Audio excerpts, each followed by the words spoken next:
जय हिंद दोस्तों, मैं सुधीर और आप देख रहे हैं मैथ रिसर्च अड्डा बाय सुधीर। आज केमिस्ट्री का वीडियो लेके आए हैं जो क्लास 10 की एनसीईआरटी क्वेश्चंस पे आधारित बुक है। इसमें आपको पहले चैप्टर को बताएंगे। पहला चैप्टर रासायनिक अभिक्रिया एवं समीकरण पर आधारित है। तो इसमें आपको पहले समझना होगा कि रासायनिक अभिक्रिया क्या होता है। रासायनिक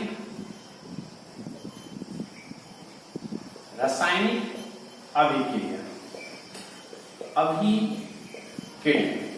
गौर से समझेंगे। इसमें क्या होता है, किसी दो पदार्थ यानी कोई पदार्थ, दो अलग अलग पदार्थ, इसका क्या होता है, इसका अणुपरमाणु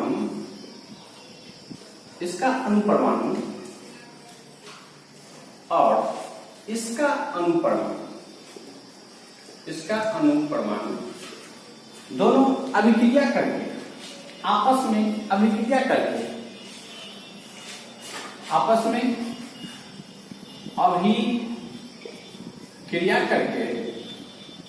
एक अलग नए भिन्न गुण वाले पदार्थ का निर्माण करती है। इसी प्रक्रिया को रासायनिक अभिक्रिया का नाम दिया जाता है। आप लोग समझ गए। एक बार इसी को फिर से बता देते हैं। जब दो या दो से अधिक पदार्थ जब आपस में उनके अणुपरमाणु संयोग करते हैं, अभिक्रिया करते हैं, तो इससे क्या होता है, टूट करके इसके अणुपरमाणु आपस में टूट करके एक भिन्न गुण वाले, नए गुण वाले पदार्थ का निर्माण करती है। इसी अभिक्रिया को रासायनिक अभिक्रिया का नाम देते हैं।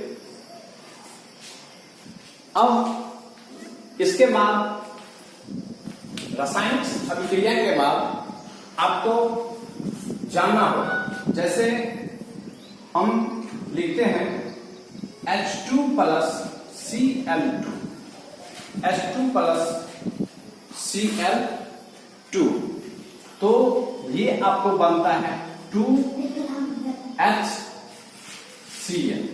ये क्या बनता है, 2HCl। तो देखिए, आपको इसमें आपको जानना है, जैसे ये पार्ट, इसका क्या नाम है, इसका क्या नाम है, और ये जो नए पदार्थ बना है इसको क्या नाम देते हैं। तो आप याद करेंगे कि किसी अभिक्रिया में जो पदार्थ भाग लेता है, जैसे यहां पे H2 भाग ले रहा है, Cl2 भाग ले रहा है, तो इस पदार्थ को अभिकारक कहेंगे। क्या कहेंगे, अभिकारक। आप लोग समझ रहे हैं, गौर से ध्यान दें।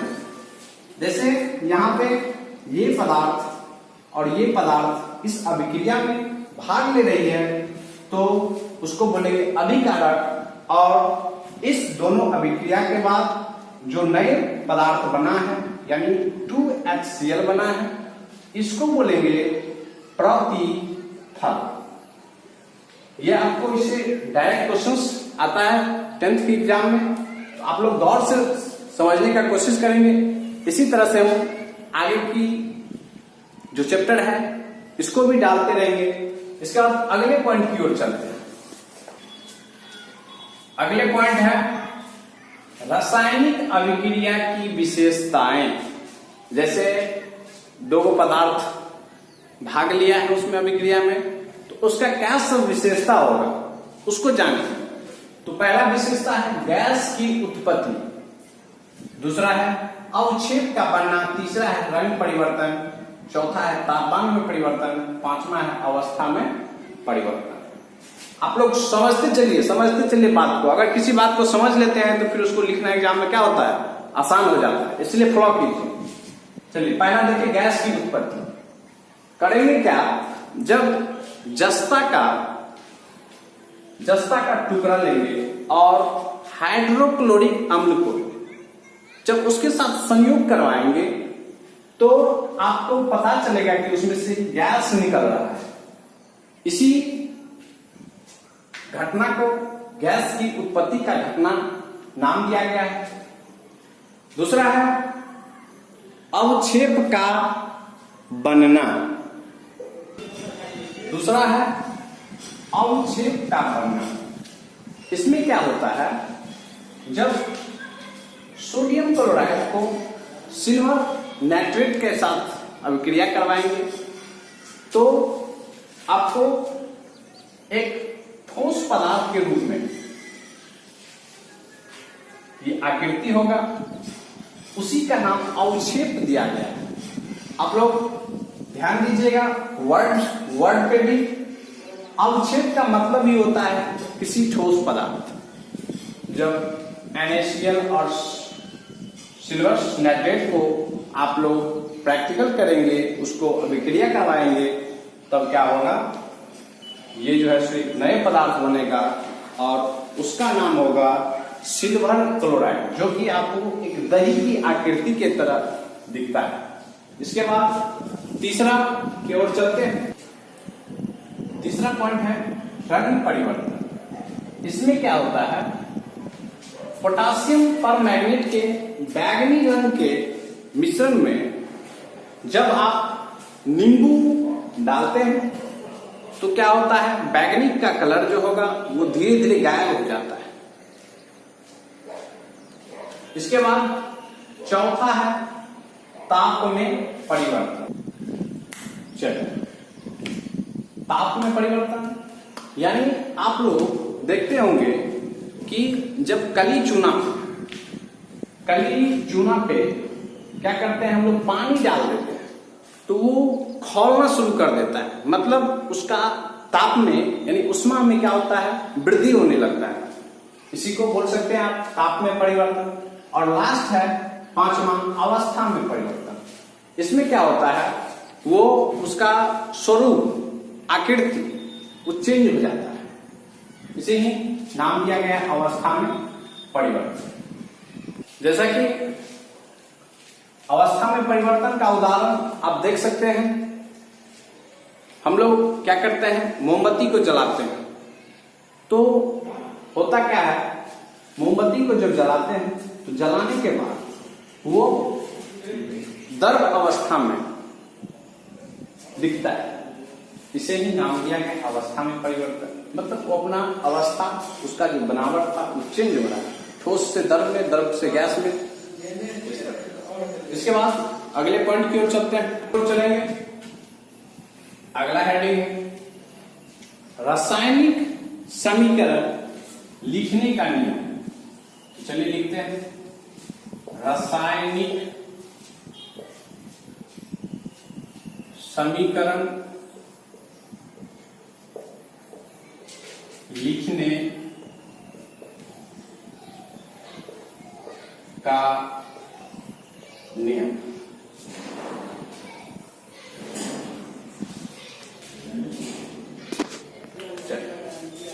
इसमें रासायनिक समीकरण लिखने का नियम करता है, पहला नियम देखिए। आप लोग जैसे पिछला वाला अगर हम एग्जाम्पल ले लें, पिछला वाला एग्जाम्पल तो आपको बताए थे H2O यानी H2 लीजिए, H2 प्लस Cl2, ये क्या होता था, ये होता था 2HCl।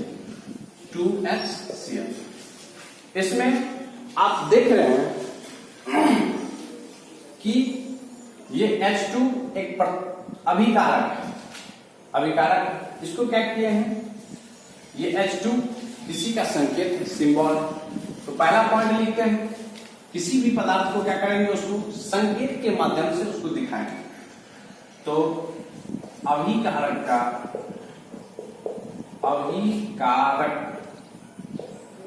को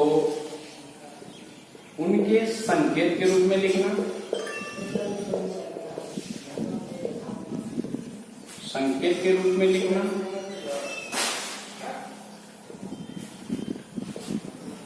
दूसरा है दो पदार्थ के बीच प्लस के चिन्हों के द्वारा दिखाना। अभिकारक के दोनों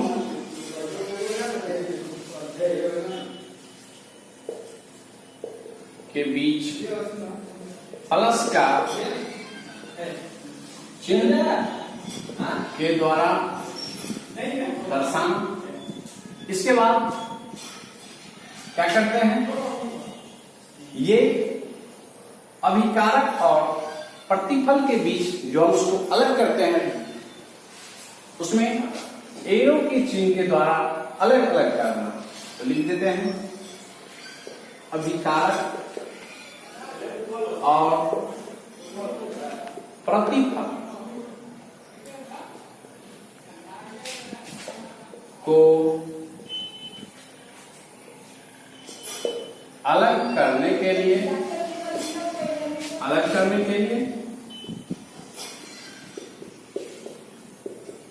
तीर चिन्हों के द्वारा दर्शाना को दर्शाना। ये बात जान गए। इसके बाद और क्या हो सकता है, इसके बाद यहां पे अगर इसको ये जो प्रतिफल है, अगर मान लेते हैं कि ये दो नए नए छोटे छोटे पदार्थ के रूप में अगर टूटता है तो उसको भी क्या करेंगे, प्लस के रूप में लिखेंगे। एक और लास्ट पॉइंट, हमेशा क्या करेंगे, प्रतिफल को दाएं साइड लिखेंगे और अभिकारक को क्या करेंगे, बाएं साइड लिख देते हैं। अभिकारक को तीर के बाएं साइड लिखेंगे, तीर चिन्ह के बाएं ओर लिखेंगे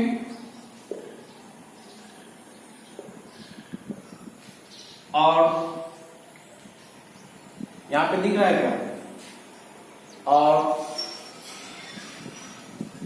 प्रतिफल को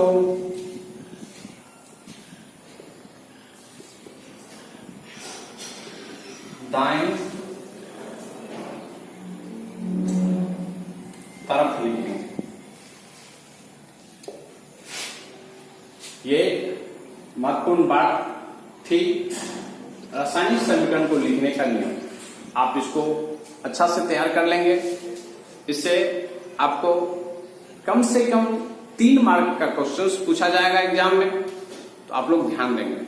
इसके बाद आगे का जो टॉपिक होगा उसमें हम लोग बात करेंगे, जैसे किसी भी समीकरण को, रासायनिक समीकरण को कैसे संतुलित करते हैं, तो संतुलित भी करना सिखाएंगे।